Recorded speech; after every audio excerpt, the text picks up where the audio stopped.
شیطان کی غلطی کیا تھی؟ بولے کس کو ہے؟ لا الہ الا اللہ کو نہیں مانتا تھا، اللہ کو نہیں مانتا تھا؟ نہیں تو انہیں پتہ نہیں نا اس گل دا۔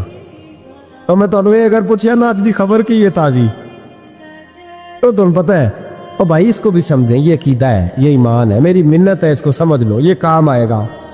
یہاں عجیب رٹا ہے، یہاں لوگ معاذ اللہ تبارک و تعالی اللہ کا نام لے کے در رسول سے دور کر رہے ہیں۔ بہت بڑا دھوکہ ہے، بہت بڑی زیادتی ہے، امت کے دلوں پر خنجر چلتا ہے، اور میرا تو کلیجہ پھٹتا ہے جب میں ایسی تحریریں پڑھتا ہوں۔ سن یار تو کیا بیان کر رہا ہے؟ ڈر اللہ سے مرنا نہیں، نبی پاک کو منہ نہیں دکھانا، تو کیا کر رہا ہے؟ بتا نا شیطان کی غلطی کیا تھی؟ وہ تو صاف ستھری بات کر رہا تھا، یا اللہ ایک نہیں تو لاکھ سجدہ کرا میں تجھے کرتا ہوں۔ اللہ نے فرمایا ادھر آنا، میرے محبوب کو سجدہ کر۔ کہنے لگا نہیں کرتا، فرمایا فخرج فإنک رجیم، نکل جا تو لعنتی ہے۔ جو حضرت آدم کو وسیلہ نہ مانے وہ لعنتی ہے، اور جو روضہ رسول پہ کھڑا ہو کے کہے میں نبی کو وسیلہ نہیں مانتا، جو دروازے رسول پہ پہنچ کے کہے میں نبی پاک کو وسیلہ نہیں مانتا، جو مصطفیٰ کے وسیلہ ہونے کا انکار کرے، تو کہتا ہے کہ دنیا میں وسیلہ نہیں مانتا۔ اللہ تو قیامت کے دن بھی کہتا ہے جو مصطفیٰ کے پاس سے ہو کے آئیں گے میں بخش دوں گا۔ شفاعتی لآل الکبائر من امتی، حضور فرماتے ہیں موٹے موٹے گناہ گار آتے جائیں گے، کالی کملی کے نیچے چھپاتا جاؤں گا، جنت میں بھیجتا جاؤں گا۔ وہاں قیامت میں تیری معافی نہیں ہو رہی، تو یہاں نہیں مان رہا۔ بریلی کے امام فرماتے آج لے ان کی پناہ، آج مدد مانگ ان سے، کل نہ مانیں گے قیامت میں اگر۔ اور دیکھ تو کہتا ہے میری نمازیں، میرے روزے، میری زکاتیں، میرا جہاد کام آئے گا۔ سن حضرت عبد الرحمن ابن عوف، صحابہ میں سے تگڑا آدمی، اتنا بڑا شخص، اتنا بڑا آدمی کہ جس کے پیچھے میرے رسول نے نماز ادا فرمائی ہے، اتنا بڑا شخص، ہر جہاد میں سب سے پہلے، سب سے امیر تھے، صدقات خیرات بڑھ بڑھ کے دیتے تھے، ساری نیکیاں ہیں۔ ایک بی بی نبی پاک کے لیے ایک قمیض بنا کے لائی، ایک حدیثی ہے، یہ بخاری مسلم ہے، ایک حدیثی ہے کہ چادر بنا کے لائی، چادر بنا کے لائی، بڑے اچھے نقار نکالے، دروازے رسول پہ آئی، حضور میری قبول کر لے۔ نبی پاک نے چادر اوڑی، اگرچہ ان کا نام شارحین نے لکھا ہے، صحیح حدیث میں صرف ایک صحابی کے لفظ ہے۔ شارحین کہتے ہیں کہ وہ عبد الرحمن ابن عوف تھے، چلو یار کوئی اور بھی تھے تو صحابی تو تھے نا، صحابی سے زیادہ تو نیک عمل ہم نہیں نہ کر سکتے۔ وہ صحابی تھے یا حضرت عبد الرحمن ابن عوف تھے، آ کے کہنے لگے یا رسول اللہ بڑی پیاری لگ رہی ہے آپ کو چادر۔ حضور بنانے والے نے تو بڑی بنائی تھی، پر جب آپ پہ آئی ہے پھر تو نور علی نور ہی ہو گئی ہے۔ حضور بڑی پیاری، کیا بات ہے، کیا بات ہے، مکھ چند بدر شاہ شانی ہے، متھے چمک دی لاٹ نورانی ہے، کالی زلف تے اکھ مستانی ہے، مخمور اکھی ہیں مدبریاں۔ سبحان اللہ سبحان اللہ سبحان اللہ، ما اجملکا ما اکملکا۔ اور جو آخر میں بات کی وہ بڑی بڑی منفرد ہے، کتھے مہر علی تے کتھے تیری ثنا، مشتاق اکھی کتھے جاڑیاں۔ پھر کہنے لگے کوئی مثل نہ ڈھولن دی، تو چپ کر مہر علی ایتھے جا نہیں بولن دی، تو چپ کر مہر علی ایتھے جا نہیں لم جاتی نظیر کا فی نظر مثلے، تو نشد پیدا جانا ایتھے جا نہیں بولن دی۔ جناب عبد الرحمن، حضور کیا بات ہے، والضحیٰ واللیل اذا سجا، حبیب کیا بات ہے۔ حضور نے فرمایا تجھے اچھی لگ رہی ہے؟ کہا حضور بڑی اچھی لگ رہی ہے، قربان جاؤں، کون دیتا ہے دینے کو منہ چاہیے، دینے والا ہے سچا ہمارا نبی۔ حضور نے فوراً چادر اتاری، کہا عبد الرحمن لے لو، دے کے حضور چلے گئے۔ صحابہ گرد کٹھے ہوئے، محفل کا رنگ ہی بدل گیا۔ تھوڑی دیر پہلے مسکراہٹ تھی، ایک صحابی غصے سے بولے، کہنے لگے عبد الرحمن یار تو تگڑا بندہ ہے، تو چاہے تو ابھی باہر جا کے 100 چادر اس طرح کی خریدے، حضور تو کسی کی قبول ہی نہیں کرتے، بڑی مشکل سے کسی کی چیز لیتے ہیں، غریب کا خیال رکھتے ہیں۔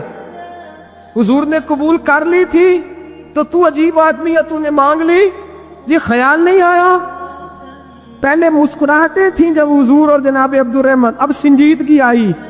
اب سنجیدگی کے فوراً بعد جب صحابی نے سوال کیا تو محفل میں آنسو آ گئے۔ حضرت عبد الرحمن رو پڑے، نمازیں بھی ہیں، جہاد بھی ہے، پر فخر میں کسی بات پہ رو پڑے۔ کہنے لگے او بیلیا تیرا کیا خیال ہے، میں نے اڑنے کے لیے لی ہے؟ پہننے کے لیے لی ہے؟ فرمانے لگے نہیں، اللہ کی عزت کی قسم، میں نے تو اس لیے لی ہے جب مروں گا تو گھر والوں کو کہوں گا مجھے نبی پاک کی چادر میں کفن دینا، اٹھانا بخاری پڑھنا، حضور کی چادر میں کفن دینا، اس لیے کہ مجھے پتا ہے جب مصطفیٰ کی چادر اوڑھ کے جاؤں گا تو اللہ بے حساب ہی بخشش فرما دے گا۔ تو نبی پاک کے وسیلے کا قائل نہیں، یہاں چادر کی بات ہو رہی ہے۔ سنیے اور غور کیجئے، حضرت مولا علی شیر خدا رضی اللہ، ان کی اماں نے نا حضور سے بڑا پیار کیا۔ حضرت ابو طالب کے گھر میں نبی پاک نے پرورش پائی۔ ان کی والدہ حضرت علی کی والدہ جناب فاطمہ بنت اسد حضور سے بڑا پیار کرتی۔ صحابہ کہتے ہیں اس دن حضور بڑا روئے جس دن حضرت فاطمہ نے مدینے میں انتقال فرمایا۔ فاطمہ بنت اسد جناب علی کی والدہ فرماتے ہیں جب خبر ملی کہ حضرت علی کی والدہ وصال کر گئے تو حضور رونے لگے۔ فرمایا وہ علی کی نہیں، وہ تو میری ماں تھی، میری اماں تھی۔ امام ابو نعیم نے لکھا ہے، کہتے ہیں حضور نے فرمایا جب میری اماں کو غسل دینے لگو نا، کفن پہنانے سے پہلے مجھ سے پوچھ لینا۔ صحابہ کہتے ہیں کفن دینے سے پہلے عورتیں آئیں، حضور کیا کرنا ہے؟ نبی پاک اندر گئے، جو قمیض پہنی ہوئی تھی وہ اتار کے دی، اور میں چٹے رنگ کا سفید رنگ کا کفن نہ دینا، میرا کرتا پہناؤ میری اماں کو۔ حضور نے کفن دیا۔ حضرت ابو ذر غفاری فرماتے ہیں جب جنازہ پڑھ لیا نا تو نبی پاک فرمانے لگے قبر صحیح بنائی ہے تم نے؟ حضور صحیح بنائی ہے؟ فرمایا نہیں، لگتا نہیں۔ فرماتے یہ کہتے کہتے میرے نبی قبر میں اتر گئے، میری آنکھیں برس پڑیں۔ میں نے کہا علی کی اماں رب تجھ سے کیا حساب لے گا، ساری رحمتیں تو پہلی تیری قبر میں آ گئی۔ عشق سرکار کی ایک شمع جلا لو دل میں، بعد مرنے کے قبر میں بھی اجالا ہوگا۔ نبی پاک قبر میں لیٹے پھر بیٹھے، فرمایا صحیح ہے قبر۔ پھر میرے نبی پاک نے دفن کیا ان کو، پھر دیر تک دعا کرتے رہے اور رو کے فرمانے لگے اے اللہ اپنے نبیوں کے وسیلے سے اور میرے وسیلے سے میری اماں کی قبر روشن کر دے۔ حضرت ابو ذر فرماتے ہیں کسی کا دل نہیں کرتا اس کی ماں مرے، آج میرا دل کرتا تھا کاش میری مر جاتی، یہ فضیلت میری اماں کو نصیب ہوتی۔ سیدنا ابو ذر فرماتے جب حضور رخصت ہونے لگے تو میں قریب گیا، میں نے کہا حبیبہ ذرا یہ رنگ مجھے بھی سمجھائیں۔